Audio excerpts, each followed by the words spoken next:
बिस्मिल्लाहिर्रहमानिर्रहीम बिस्मिल्लाहिर्रहमानिर्रहीम अल्लाहुम्मा सल्ली अला सय्यिदिना शफ़ीना हबीबिना मौलाना मुहम्मदिन व अला आलिहि मुहम्मदिन व बारिक वसल्लम। मुख्तसर तज़किरा मेराज का सुनिए। मेराज की रात आपके घर की छत खुली और नागहां जिब्राइल अलैहिस्सलाम चंद फरिश्तों के साथ नाजिल हुए और आपको हरम काबा में ले जाकर आपकी सीने मुबारक को चाक किया और क़ल्ब अनवर को निकाल कर आबे ज़मज़म से धोया।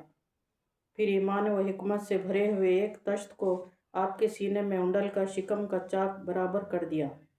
फिर आप बुराक पर सवार होकर बैतुल मुक़द्दस तशरीफ़ लाए।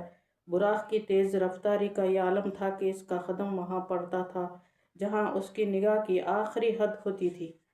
बैतुल मुक़द्दस पहुँचकर बुराक को आपने इस हल्के में बांध दिया जिसमें अम्बिया अलैहिस्सलाम अपनी अपनी सवारियों को बांधा करते थे। फिर आपने तमाम अम्बिया और रसूलों को जो वहाँ हाजिर थे 2 रकात नमाज नफिल जमात से पढ़ाई। जब यहाँ से निकले तो हज़रत जिब्राइल अलैहिस्सलाम ने शराब और दूध के 2 प्याले आपके सामने पेश किए। आपने दूध का प्याला उठा लिया। ये देखकर हज़रत जिब्राइल अलैहिस्सलाम ने कहा कि आपने फितरत को पसंद फरमाया। अगर आप शराब का प्याला उठा लेते तो आपकी उम्मत गुमराह हो जाती। फिर हज़रत जिब्राइल अलैहिस्सलाम आपको साथ लेकर आसमान पर चढ़े। पहले आसमान पे हज़रत आदम अलैहिस्सलाम से, दूसरे आसमान पे हज़रत याहया और ईसा अलैहिस्सलाम से, जो दोनों खालाजाद भाई थे, मुलाकातें हुई और कुछ गुफ्तगू भी हुई। तीसरे आसमान में हज़रत यूसुफ अलैहिस्सलाम, चौथे आसमान पे हज़रत इदरीस अलैहिस्सलाम और 5वें आसमान में हज़रत हारून अलैहिस्सलाम और 6ठे आसमान में हज़रत मूसा अलैहिस्सलाम मिले और 7वें आसमान में पहुँचे तो वहाँ हज़रत इब्राहीम अलैहिस्सलाम से मुलाकात हुई और बैतुल मामूर से पीठ लगाए बैठे थे जिसमें रोज़ाना 70,000 फरिश्ते दाखिल होते हैं। बवक्त मुलाकात हर पैगम्बर ने खुशामदीद अपने पैगम्बर साले कहकर आपका इस्तकबाल किया। फिर आपको जन्नत की सैर कराई गई। इसके बाद आप सिदरतुल मुंतहा पर पहुँचे। इस दरख्त पर जब अनवर इलाही का परतू पड़ा तो एकदम इसकी सूरत बदल गई और इसमें रंग बिरंग के अनवार की ऐसी तजल्ली नज़र आई जिनकी कैफियतों को अल्फाज अदा नहीं कर सकते। यहाँ पहुँचकर हज़रत जिब्राइल अलैहिस्सलाम ये कहकर ठहर गए कि अब इससे आगे मैं नहीं बढ़ सकता। फिर हज़रत हक़ जल्ले जलाला ने आपको बल्कि अर्श के ऊपर जहाँ तक उसने चाहा बुलाकर आपको बारिया फरमाया और खुलोत गाह राज में नाज़ो नियाज के वो पैगाम अदा हुए जिनकी लताफ़त व नज़ाकत अल्फाज के बोझ को बर्दाश्त नहीं कर सकती।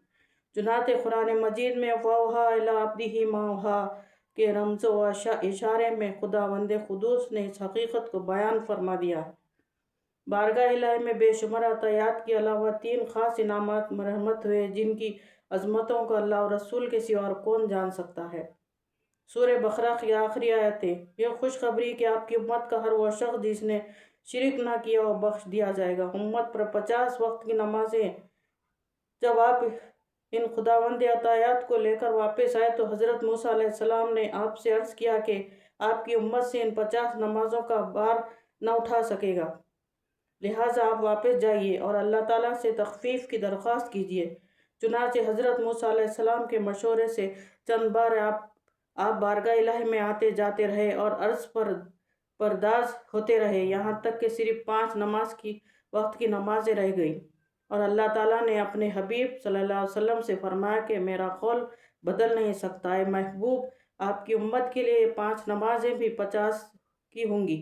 नमाजें तो 5 हो मगर मैं आपकी उम्मत को इन 5 नमाज़ों पर 50 नमाज़ों का अजर व सवाब अता करूँगा।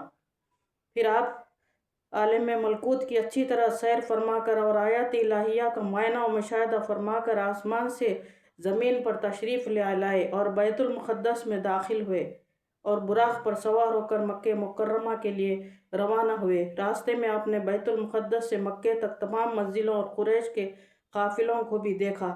इन तमाम मराहिल के तय होने के बाद आप मस्जिद हराम में पहुंचकर चूँकि अभी रात का काफ़ी हिस्सा बाकी था, सो गए और सुबह को बेदार हुए और जब रात के वाक़यात का आपने कुरैश के सामने तज़किरा फरमाया तो रोसाए कुरैश को सख्त ताजुब हुआ, यहाँ तक कि बास को रुबातनों ने آپ کو جھوٹا کہا، اور بعض نے مختلف سوالات کیے، چونکہ اکثر رؤسائے قریش نے بار بار بیت المقدس کو دیکھا تھا اور وہ یہ بھی جانتے تھے کہ حضور صلی اللہ علیہ وسلم کبھی بھی بیت المقدس نہیں گئے تھے۔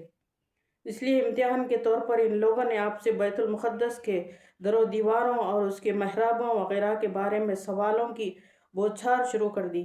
اس وقت اللہ تعالیٰ نے فوراً ہی آپ کی نگاہ نبوت کے سامنے بیت المقدس کی پوری عمارت کا نقشہ پیش فرما دیا۔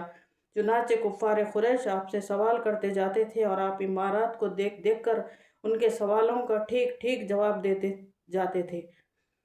آپ کو یہ معراج کا سفر کا قصہ اپنے حضور کے بارے میں پسند آ گیا تو آپ اس کو سبسکرائب کریے، شیئر کریے زیادہ سے زیادہ، اور کمنٹ کریے دادی جان کے چینل کو۔